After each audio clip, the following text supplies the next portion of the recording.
Assalamualaikum warahmatullahi wabarakatuh. Selamat malam Pak Satrio dan teman-teman semuanya. Sebelum memasuki pemaparan materi dari saya, izinkan saya untuk memperkenalkan diri.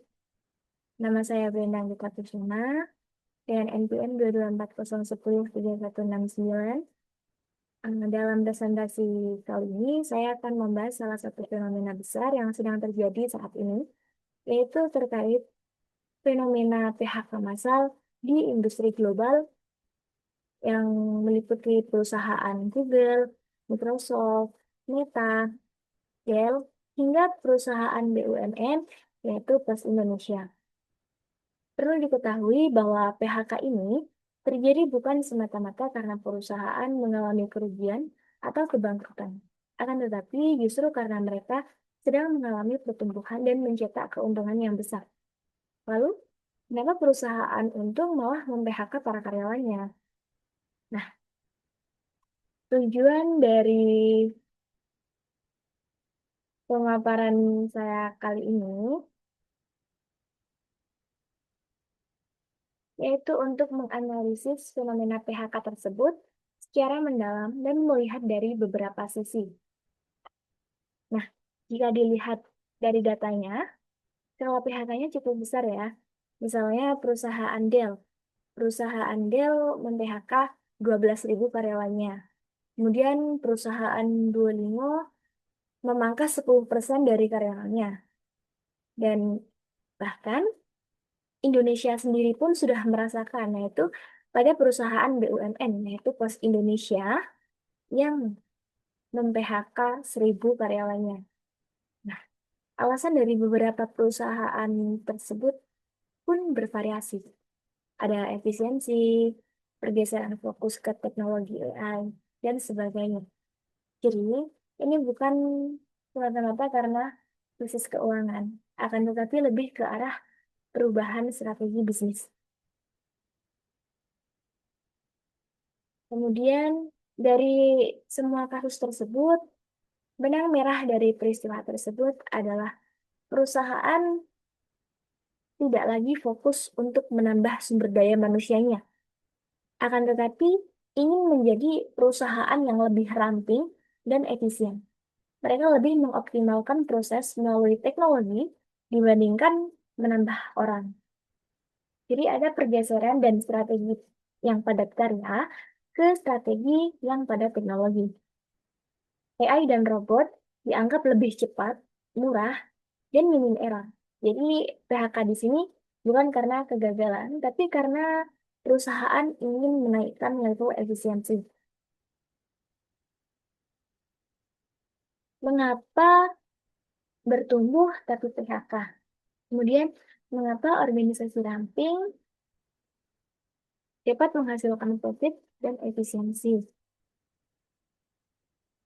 Eh, jadi, dulu, logikanya kalau perusahaan berkembang kan karyawannya juga semakin banyak. Tapi sekarang justru sebaliknya. Nah, karena adanya teknologi ini, di mana satu sistem dapat menggantikan ratusan bahkan ribuan orang, contohnya sistem chatbot yang dapat menggantikan posisi customer service, AI dapat membuat konten belajar, dan robot dapat membantu dalam urusan logistik. Yang mana hasilnya perusahaan tetap tumbuh dengan struktur organisasi yang semakin kecil. Nah, sekarang ini banyak perusahaan yang ingin lebih lincah, kemudian cepat dalam mengambil keputusan, dan sangat meminimalkan biaya tetap. Mungkin mereka merasa bahwa struktur yang terlalu besar justru akan menjadi beban, sehingga mereka memangkas bagian yang dapat digantikan oleh teknologi, dan kemudian sisa karyawannya diarahkan ke bagian yang tidak dapat digantikan oleh mesin. Artinya, bukan hanya mengurangi orang, tapi juga mengubah cara kerjanya. Oke, selanjutnya kita masuk ke bagian tentang bagaimana teknologi dapat menggantikan karyawannya. Yang pertama ada chatbot AI. Jadi dulu kalau kita tanya ke customer service, pasti kita ngobrol sama orang kan. Nah, sekarang banyak perusahaan, terutama di bidang e-commerce, yang sudah memakai chatbot. Jadi mereka dapat menjawab pertanyaan customer dalam waktu 24 jam non-stop tanpa mereka punya rasa lelah dan tanpa libur. Lalu RPA, yaitu Robotic Process Automation. Ini bukan robot dalam bentuk fisik, akan tetapi robot yang dimaksud tersebut adalah sistem yang dapat menggantikan tugas administratif seperti input data atau kirim invoice. Nah, kalau untuk perusahaan, ini akan sangat menguntungkan karena memiliki tingkat akurasi yang tinggi dan kecepatannya cukup stabil. Kemudian yang ketiga itu ada AI Recruiter. AI ini cukup mengagetkan sih, karena dulu proses rekrutmen itu kan dilakukan oleh HR manusia. Akan tetapi sekarang screening awal sudah banyak dilakukan oleh sistem. Kayak misalnya kita mengupload sebuah CV ke sebuah portal kerja. Nah, nanti sistem AI akan menyaring berdasarkan keyword seperti pengalaman sampai kesesuaian dengan posisi yang kita inginkan. Kemudian yang keempat, ada AI Content Generator. Nah, ini sudah diterapkan oleh perusahaan Duolingo. AI ini dapat menghasilkan soal latihan, teks pembelajaran, dan sebagainya. Pekerjaan yang dulunya harus dilakukan oleh tim edukasi atau tim bahasa, sekarang mulai tergantikan oleh adanya AI. Jadi artinya, pekerjaan kreatif pun dapat tergeser oleh adanya sistem AI jika hanya mengandalkan pola-pola yang lama. Kemudian, yang terakhir, di sektor logistik, ada yang namanya warehouse robot. Sistem ini sudah banyak dipakai di gudang-gudang besar seperti Amazon. Jadi robot ini dapat bergerak sendiri. Kemudian dia dapat mengangkat barang dan menyortir paket. Lalu keunggulan dari sistem ini adalah robot tersebut dapat bekerja meskipun sudah gelap karena sistem tersebut tidak memerlukan adanya cahaya. Oke, next. Apakah tenaga kerja akan tergantikan? Jawabannya adalah tidak semuanya. Jadi pekerjaan yang rutin dan teknis memang rawan digantikan. Akan tetapi, pekerjaan yang melibatkan empati, kreativitas, atau intuisi manusia seperti guru, konselor, seniman, itu akan tetap membutuhkan bantuan manusia.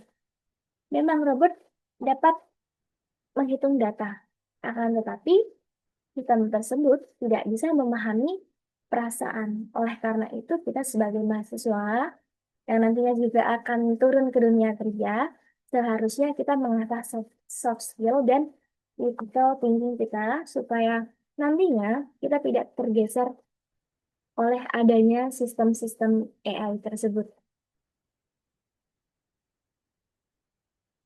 Next, tantangan manajer SDM. Nah, di sisi lain, manajer juga memiliki beban yang cukup berat.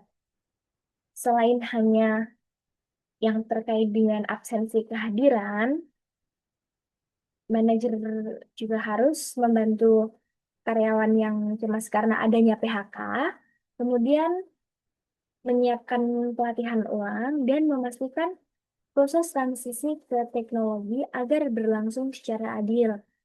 Nah, jangan sampai perusahaan terlalu fokus ke sistem AI, sehingga sampai perusahaan tersebut melupakan sisi manusianya. Jadi, HR di era sekarang ini harus menjadi penghubung antara efisiensi digital dan kemanusiaan di tempat kerja. Baik, jadi kesimpulan dari pemaparan saya kali ini adalah fenomena PHK massal di tengah pertumbuhan bisnis menunjukkan bahwa perusahaan kini lebih fokus pada efisiensi, bukan sekedar menambah tenaga kerja. Teknologi seperti AI dan otomatisasi dianggap mampu menggantikan pekerjaan yang bersifat rutin dan teknis. Namun, tidak semua peran dapat digantikan. Pekerjaan yang membutuhkan empati, kreativitas, dan intuisi tetap memerlukan manusia. Di sisi lain, peran HR jadi semakin penting dalam menjaga keseimbangan antara teknologi dan nilai-nilai kemanusiaan di tempat kerja. Sekian pemaparan materi pada kali ini yang dapat saya sampaikan. Kurang lebihnya mohon maaf. Wassalamualaikum warahmatullahi wabarakatuh.